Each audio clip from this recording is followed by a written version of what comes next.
History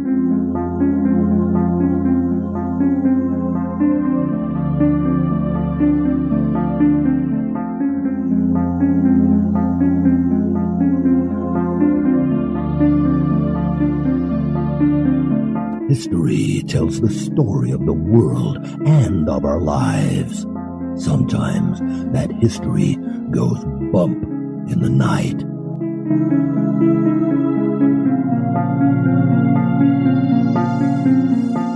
Broadcasting from the center of oddity and the supernatural in Central Florida, it's the History Goes Bump podcast.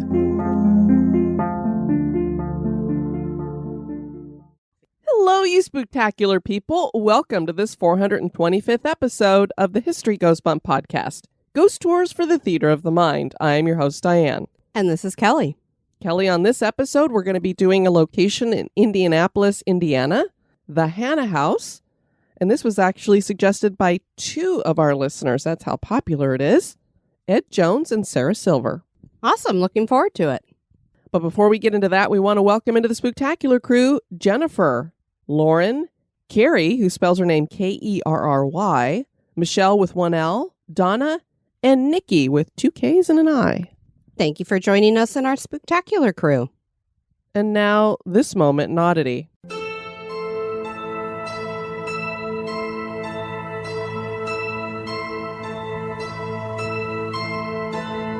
The moment in Oddity was suggested by John Michaels.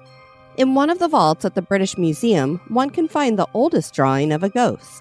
The curator of the Middle Eastern Department at the museum and a world authority on cuneiform, Dr. Irving Finkel, said that the artifact had been overlooked until now.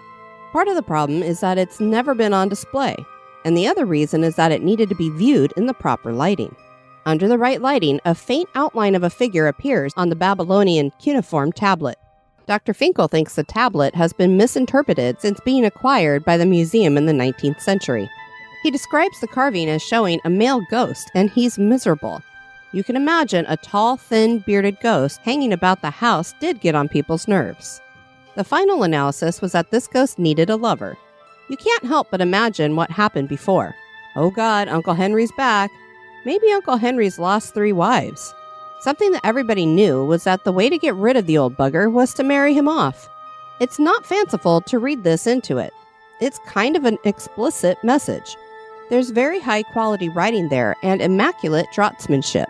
That somebody thinks they can get rid of a ghost by giving them a bedfellow is quite comic. The tablet was created about 3,500 years ago and is believed to have been part of a library of magic. The palm-sized tablet also contains directions on the back for exorcising an unwanted ghost, and that certainly is odd.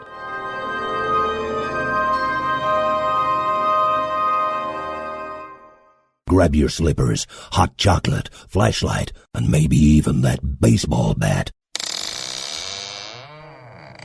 And now, this month in history.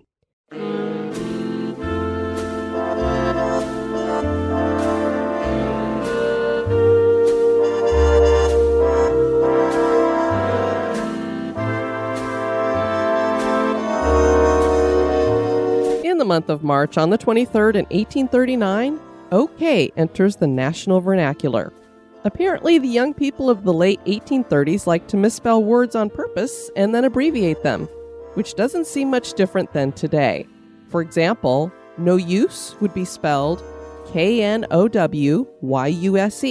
and then abbreviated to KY. No go was similar, being spelled KNOWGO and abbreviated to KG. All correct became OLLKORRECT and was abbreviated to OK. On that day in March, OK made it into the limelight when it was printed in the Boston Morning Post as part of a joke. It gained even more popularity when it became part of Martin Van Buren's re-election campaign. People called him Old Kinderhook because that was the name of his hometown in New York. He had a group of thugs helping to convince people to re-elect him, and the group was called the OK Club, for both Van Buren's nickname and the now popular term OK. American linguist Alan Walker Reed was the man to figure out where OK originated, and now you know.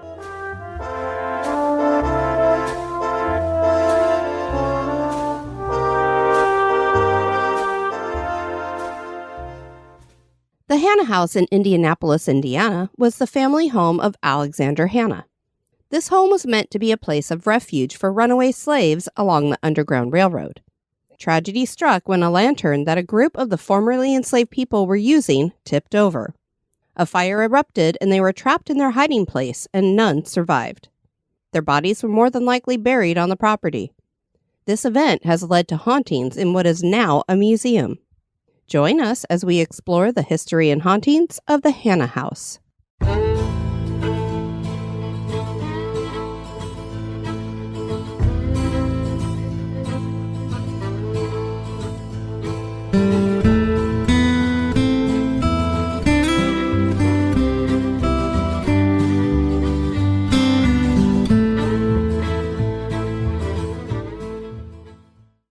The Hanna House is located in Indianapolis, Indiana at 3801 Madison Avenue in Marion County. The county had originally been home to the Lenape tribe. Marion County was organized in 1822 and named in honor of American Revolutionary General Francis Marion. Alexander Ralston had assisted in laying out Washington, D.C., and he assisted laying out Indianapolis, which is why it has a circular common in the center of town that is known today as Monument Circle. Indianapolis became a major stopping point in the 1830s and the capital of Indiana. The city eventually became a major manufacturer of automobiles, and this connection to vehicles continues today with the Brickyard 400 and Indy 500. Alexander Hanna was the man who had the Hanna House built. He was born in the southern part of Indiana in Wayne County in 1821.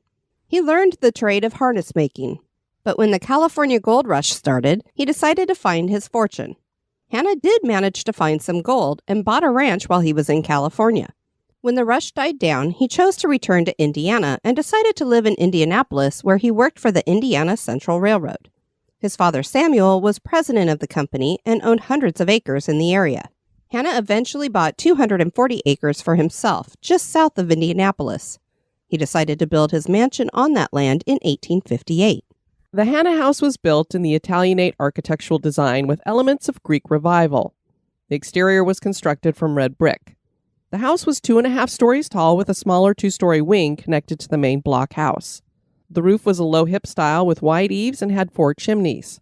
The central doorway is pretty plain with a rectangular transom, so this element is clearly Greek revival. The windows were tall and thin and had shutters. And they still have those shutters today. Very cool. The second floor had taller windows that opened onto an uncovered balcony that no longer exists. Kelly, have you ever been in one of these houses? I don't know if we've been in one together where the windows go all the way down to the ground and they open up almost like a sliding glass door. We have. I do remember that. I'm trying to remember if it was the General Dodge house. I think maybe Jessica and Arena were with us, but I might be wrong on that. Yeah, I'm not sure. I know that I've been to the Sorrel Weed House in Savannah, and that one definitely is set up that way. I do remember that I've seen that with you, but I just can't recall for certain which location it was. These are set up like they're actual windows. You have to step a little bit over the lip, but it was kind of their way of having a door without having a door. Right. I remember the one that when I saw it with you, there was a sunroom outside of those, and so you could walk through. You did indeed have to step over, but you could walk through into the sunroom area. The original porch no longer exists either, but there had been porches on the north and south facades. The interior featured 24 rooms with a wide central hall floored with poplar, laid in 8-inch boards at the entrance of the house. There were 2 formal rooms on either side of the hallway with fireplaces. One was a double parlor, and the other was a sitting room and dining room. The connected wing had the kitchen and a pantry. The kitchen had its own fireplace, which is the largest in the house. The kitchen also had a cool secret passage that is concealed in a dining room cupboard that passes from the pantry to the dining room. Ooh, it's kind of like the game of Clue. I love it. You pass from one passageway into the other room. The doors and windows were decorated with acanthus forms, which are like ornamental foliage. There was a main staircase that led up to the second floor with 4 bedrooms and a sitting room. 3 of the bedrooms had fireplaces. When I read that this had a connecting wing, it made me think of the dog trot. Sure. So a few episodes ago, we had dog trot come up in one of our main episodes. Then I did a bonus episode that it came up in. I've been watching a lot of the HGTV shows in the past couple of days just because it's not the news. I think this was the show Hometown, and so they tried to refurbish a lot of old houses in that town. And the house they showed them, they said, this is a dog trot house. And I went, oh my God. I'm like, I've never heard that term before. And now it's come up 3 times in like a month and a half. Synchronicity. Hanna came up with another line of revenue after buying his land. The first toll road to be built in Marion County crossed his land. This was the Indianapolis Southport Toll Road that stretched from Indianapolis to Madison. That street still reflects its history in its name, Hanna Avenue. Alexander collected tolls from people who use this section of road. Can we make the little section outside of our house into a toll road? Works for me. Everybody drives that to get to the school, so we'd make some buck. Yes, we would. He also got into farming and raising livestock. The property grew hay, wheat, corn, and oats. Cattle, sheep, and pigs were raised on the land, too. He was thought to be like ahead of his time with the way that he did his farming and such. He had a lot of different techniques that were not used by typical farmers at the time. Hanna also served the Indianapolis South Side as postmaster, sheriff, circuit court clerk, and a member of the Indiana General Assembly. Basically, he did everything in this town. Sounds that way. Alexander married late in life. He was 51 when he married Elizabeth Jackson in 1872. She had been born in 1835 and was 37 years old. The couple had wanted children. There are claims that Elizabeth did become pregnant, but that she either miscarried or the baby was stillborn.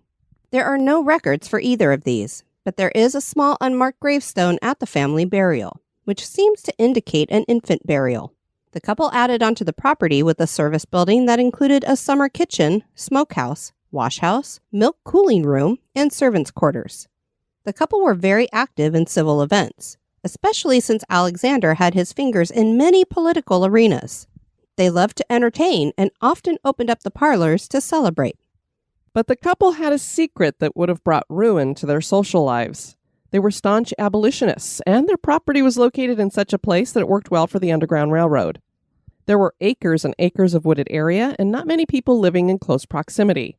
Our research claimed that Alexander was a conductor. Everywhere I looked, Kelly, it said conductor. But that term doesn't seem to be accurate. I don't know if people know there was a particular language that went with the Underground Railroad.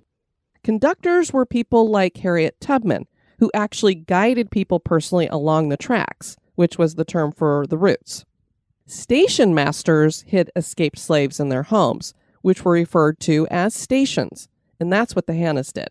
So all the research, all that stuff out there about them that says that, he was a conductor on the Underground Railroad, he was a station master on the Underground Railroad. It could be just as dangerous as being a conductor, but I would think being a conductor is much more dangerous because you're actually physically trying to transport them somewhere. They hid these enslaved people in their cellar, which had lots of room. The cellar obviously would have been chilly and dark, and oil lamps would have been supplied to the fugitives. A devastating story connected to the mansion claims that one of these lamps got knocked over and the cellar quickly set ablaze. The fugitives were unable to get out as the room filled with smoke and flames. They were all killed. The Hannas clearly would have been very upset about this development. They would have wanted to give these people a Christian burial, but doing anything public would reveal their secret, and they both could have been jailed. They also needed the station along the railroad. The house servants decided to bury the bodies in the floor of the cellar. We have no proof of this story, but it certainly was something that would have been kept tight-lipped within the house and family. And a partially collapsed tunnel leading towards the Hanna property seems to lend credence to the home being a station.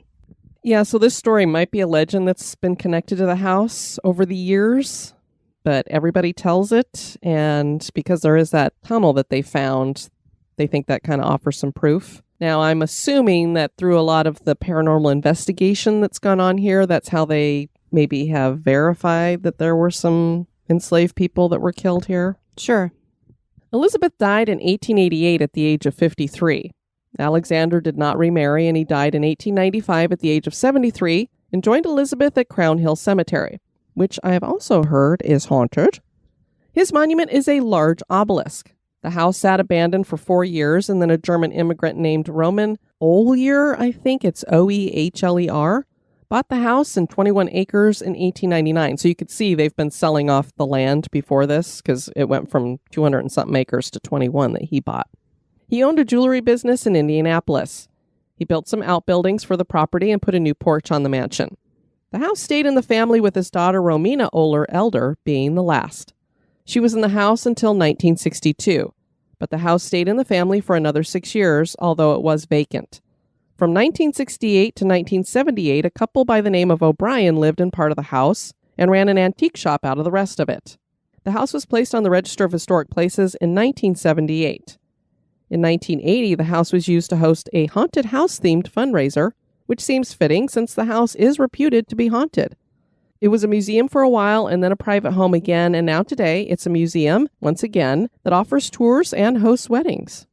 And I just want to point out, Kelly, sometimes when you're doing this research, you get all this different information. I kept seeing that it was abandoned for like 30 years or something. Right. And when I was trying to piece together like who lived where, when, and everything, I'm like, there is no 30-year period in here where this house was just sitting abandoned with nobody living in it. So I don't know why that information's out there, but I don't think that's true. Alexander and his wife Elizabeth have been seen in the house, and there are even claims that there is a foul smell that is connected to the stillborn baby. We're not sure why that would have been the case, since there is a grave for the baby, so it wasn't holed up in the house somewhere. And with the story of burying the fire victims in the cellar, we would think that any smell of decay would be linked to that event. The house even has the nickname, the house that reeks of death. Lovely. Elizabeth wears a variety of clothing. Sometimes she's seen wearing a black dress and other times a peach dress. She likes to peek out of an upstairs window. Alexander once told a guest to go back downstairs and mind their own business. It's still his house, darn it. I think that's the first time I've ever heard of a spirit wearing a peach-colored dress. Yeah, I It's never pretty have. unique. And I was going to point out the fact that she's wearing a black dress too would also seem to indicate that they lost a child. Right, the morning. Yeah. There are claims of cold spots, disembodied voices, flying utensils, electrical equipment going haywire, pictures flying off walls, doors opening and closing on their own, and strange noises. The staircase leading to the second floor has carpet, but that doesn't stop people from hearing the sound of footsteps of varying loudness moving up and down the stairs. And this isn't the first time I've heard this, Kelly, even with carpeted floors in a house. I've heard people say it sounds like somebody walking on a wood floor, which seems to me that indicates it's something that's residual. Sure. Rustling clothing is also heard on the stairs. The house has been investigated by many paranormal investigators, and the mansion embraces this by offering ghost hunts. Kelly, it's pretty reasonable. It costs $500 for up to 10 people, and then I can't remember how much it was for each additional person, but most places that I've looked into starts at like $1,000 for a group of 10 people. Yeah, much more reasonable. Let's get our spectacular crew investigation group back together again. And I know we have a lot of listeners who live in Indianapolis, so maybe we'll have to find a reason to go to Indiana here. News crews have come through, as have psychics. They have all reported unexplained occurrences in the house. The ghosts of the formerly enslaved people have been seen as well. Their wailing and moaning has been heard in the cellar, and whispers have also been heard. Bad smells aren't the only phantom scents. The scent of roses and lavender has been detected, as has the scent of burning wood. A woman named Agatha claimed to see a spirit looking out of a window when she drove by one day. A woman named Tiara attended a ghost hunt, and they captured a recording of a child saying, save me," up in the attic. Yeah, and it's really weird that they caught that up in the attic because, the enslaved people would have been down in the cellar. So I don't know if it was just something that transferred up there or if we got something else going on here. This is said to be the ghost of a boy named Tommy. Richard said, I went on a tour of this house many years ago in the summer, hot as the devil. I was with my wife and daughter and was getting ready to descend the steps from the attic. I decided to venture around while they went down the steps. It is then that the temperature in that steaming hot attic turned into a refrigerator. And the most horrible smell I've ever encountered filled the attic. I never moved so fast in my life getting out of that house. My wife and daughter said I looked like all the blood left my face. They said I was white as a ghost. Needless to say, I will never venture back into the Hannah house. I won't even look in that direction when I drive by it. God is my witness that that house is definitely haunted. They say a ghost can't hurt you, but a ghost can definitely make you hurt yourself. I've never heard that put that way before, but that's great. And they can make you hurt yourself. Yeah, don't be toppling down the stairs. I I don't know. I might have done the same thing if all of a sudden it got ice cold. And then I know you've probably smelled roadkill or whatever on the side of the road. There's nothing worse than that smell of decay. Kind of, the story kind of reminds me of being at the squirrel cage jail because it was hot as heck there. I would have welcomed a spirit making it refrigerator cold around me. I know. We should have said, since you guys are here, can you kind of cool down the place? Callie said we went one year when it was a haunted house. It was like 5 of us, and we started in what I think was the attic and worked our way down. At one point, we heard someone say, Keisha, Keisha. We were spooked because we're like, who's saying my friend's name? We never told anyone her name. I was pretty much running at this point, trying to get the hell out of there. I didn't care who I ran over. I've never been to another haunted house since that day. Then again, a ghost can definitely make you hurt yourself.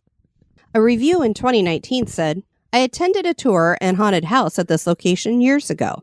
While in one of the upstairs rooms on the tour, I was touched by what felt like a child running past and bumping into me. In the basement, I was grabbed on the forearm by an unseen hand. There is definite activity here. A review in April 2020 of the house claimed, I visited the Hannah house with my family back in the late 60s when I was maybe 6 years old. It must have been an open house because there were many people there touring the house. It was a sunny day, as I recall. 2 things I remember. I have a memory of a rocking chair on the porch rocking itself. The second is that I was in a line of people going down the stairs into the basement, and I remember becoming hysterical with fright, even though I was surrounded by adults.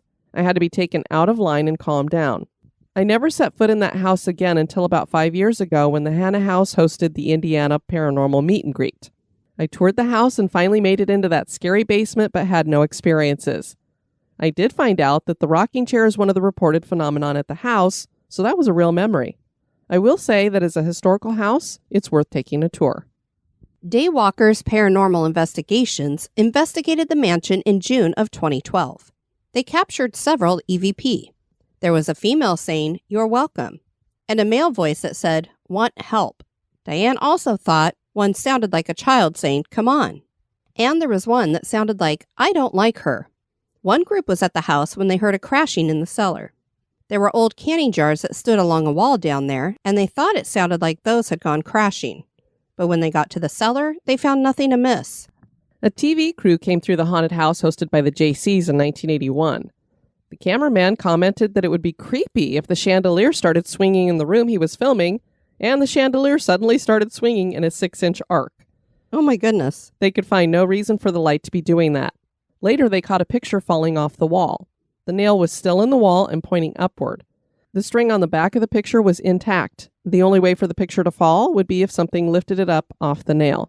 Which reminds me of our listener, and actually, was it Ed who suggested this? That might have had the same experience where the picture came with up his off. uncle? Yeah. When he was in the service? I have so much stuff in my brain. I can't remember, but it might be. I'm not certain. I think it might be. But yeah, the picture came up off the wall. Exact same thing. In the 1970s, an older couple lived in the house and sold antiques out of it, the O'Briens. A man named Dan went shopping there once and shared the following experience. The old couple who lived there sold antiques, more like accumulated house stuff. Oh my goodness, that's kind of rude. I know, he put antiques in quotation marks. They let me roam all over the house looking for used furniture and usable things. Went up to the attic. The roof had caved in, and there were piles of furniture all weather ruined. There was an old woman up there who asked what I was doing there. Looking for a bookcase, I said. Well, it ain't here, she said. I went downstairs, having found one in a bedroom, and commented about another customer in the attic. The missus laughed and explained that she was not a customer and thought that she still owned the house and did not like anyone upstairs. She was a house spirit and harmless. You can just imagine. Oh, don't worry about her. She's just a ghost that lives up in the attic and thinks she still owns this place. Well, it ain't here. Get out. Yeah, Get off my lawn. You get a bookcase out of here. The missus saw her sometimes and asked that I not go to the attic as the floor may not be safe from the weather coming in. So apparently they're just like, hey, roam the house. Oh, but don't go up there. And why would they not repair the attic? It's just, I would feel weird walking through a house unless, it's an estate sale or something. Just walking through a house going, okay, well, is this for sale? Is that for sale? Definitely a house ghost who had loved her life there and had not moved on. The old couple were used to the spirits there. I need a house ghost. There definitely was a supervisor spirit while the O'Briens lived in the house. They hired a painter and he eventually left the job. But who could blame him once you hear what he went through? Doors would swing open as he walked by, and pictures would slide on the wall when he passed as well. He heard an audible voice say, "You will not paint my house." And, "Do a good job painting my house." I guess they gave up and said, okay, he's going to paint it. Well, you better do a good job. The final straw for him was when a spoon flew across the room at him. Mrs. O'Brien's son volunteered to finish the paint job. From his first night working, he could feel that someone was watching him, and that unnerving feeling continued until he finished. Something else weird happened while he worked. On the second night, he brought his family with him, which included his wife and 2 daughters. 3 of them worked on painting, while the littlest girl played on the stairs. They heard her talking to someone, and so Mrs. O'Brien's son went out to see who she was talking to. He saw no one, but she claimed to be able to see an elderly man. They all watched as she continued to carry on a conversation until she said the man went back upstairs. Mrs. O'Brien once looked up at the second floor and saw a man standing there in a black suit, and she watched as he walked across the upstairs hallway. She thought maybe he was a customer, so she went up to help him. But when she got up there, she could find him nowhere. Mr. O'Brien saw something similar. He saw a transparent man dressed in a period black suit standing at the top of the stairs on the second floor. He faded away slowly. The Hannah house sounds like an interesting place to investigate. Is it haunted? That is for you to decide. All right, Kelly, like I said, we got another reason to go up to Indiana. I have flown into Indianapolis before, and then I drove in a car to Louisville. Ah, very cool. Well, we need to head there again. Yes. We'd love to have you guys check out our website at historygoesbump.com. And if you want to send us some feedback, you can do that at historygoesbump@gmail.com or on any of our social media. We heard from Anita, and we did Loftus Hall in episode 181. And last year they drove by it on their way to Hookhead Lighthouse in County Wexford. She said it's very impressive, but also very creepy looking. The owners have decided to sell some of the furniture. She said she wouldn't be interested in purchasing anything. She'd be afraid something would be attached to it. And then she sent me a newspaper article and some pictures. So I will put those pictures up on Instagram so you guys can see. And then Kelsey sent me a message on Instagram about the Baker Mansion. She said it was a very short experience that she had there. But back when she was a freshman in college in 2010, my friend's roommate was from Altoona. Spring break, me, my friend from high school, who was her roommate, and another friend of ours went home for the first weekend with her. She was all into ghost hunting, so that's what we ended up doing the first night. This was also before my higher interest in the paranormal, so I was terrified the entire night. Our time at Baker Mansion didn't last long since it was after 12 a.m. Our roommate had told us stories about how when she would step onto the ground, she felt like a female voice would yell at her to get off. There we go. Get off my lawn. Get off my lawn. So her, our friend, and I were back on the road when a local friend of hers and our other friend made their way up to one of the doors. They knocked on it and turned to start walking back. After about 2 steps, they start running back. We thought our friend scared her for laughs because that's the kind of jokester he was. Only to then find out they started running because they heard a knock respond back. I don't think we hung around long after that. Yeah, you gotta love it if you go up to the door and you're like, knock, knock. Ha ha ha ha ha, and then all of a sudden it's like bang bang. I could see why they were like, ah. I think I'd just be more curious. Well, what's funny is clearly they were starting to already walk back when it banged on it because they were like walking back, and then all of a sudden they're like, yeah. Thanks for sharing that, Kelsey. I want to thank you guys for joining us on this episode. I've been your host, Diane. And this has been Kelly. You take care now. Bye-bye. This episode is brought to you by our executive producers. Dispatches from the Grave Digger. We want to thank Amber Rickard for raising her contribution. She is now going to be moved into a garden crypt, and in 3 months, she's going to get her HGB logo mug. And you guys can join Amber and the rest of our executive producers if you head over to the website, historygoesbump.com. There's a tab that is support the show, and that will guide you in how you can join the executive producers in the cemetery along with Mort by either using Patreon or PayPal, whichever is your preference. Everybody who signs up at $1 or above gets a sticker. At $5 and above, you also get a magnet. And those magnets are the leftovers from our Christmas stuff that we send out to our executive producers. Also, you start getting bonus episodes at the $2 and above. You get 1 at $2, you get 2 at $3, and all of them at $5 and above, which sometimes ends up being $5 a month. This is true.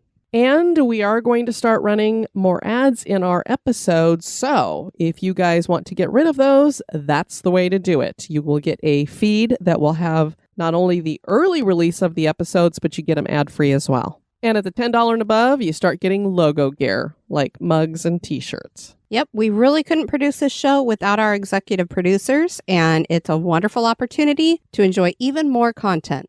Sweet dreams.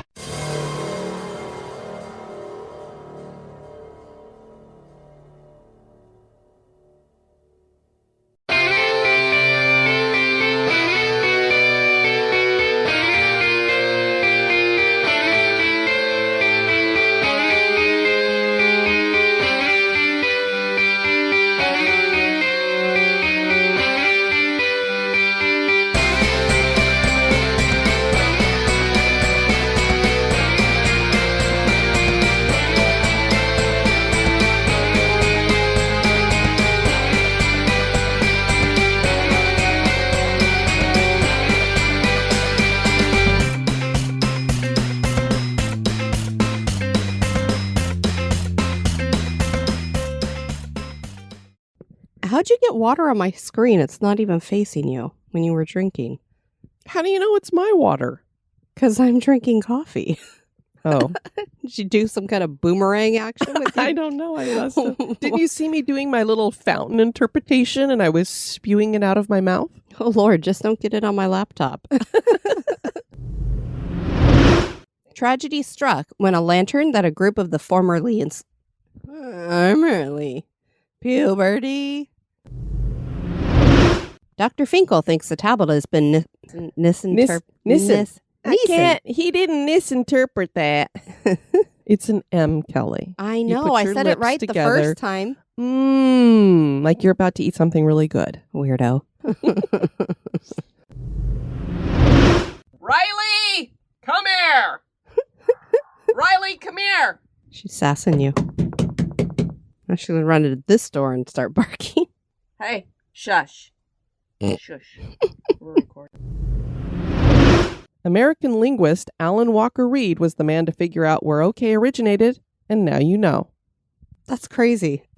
You were supposed to just end that with, okay. Okay.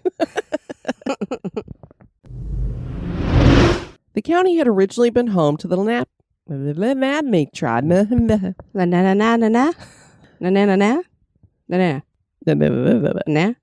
I almost feel like we're those two characters on Sesame Street. Yeah. Or the aliens of wop wop wop. What did they do? Whoop, whoop, whoop, whoop, whoop, whoop, whoop, whoop, whoop. Oh, God. Gurgles. Sorry, did you hear that from there?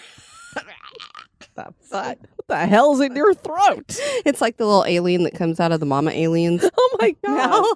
I need a Throat flamethrower gurgles. in here. I'm sure everybody's experienced throat gurgles. No, Kelly, you are the only person who's ever had a throat gurgle come out of your mouth. When you open your mouth to talk. Aliens! He learned the trade of hardest. He learned the train. The train of harder making. The trade of harness making. The Hannah house was built in the Italianate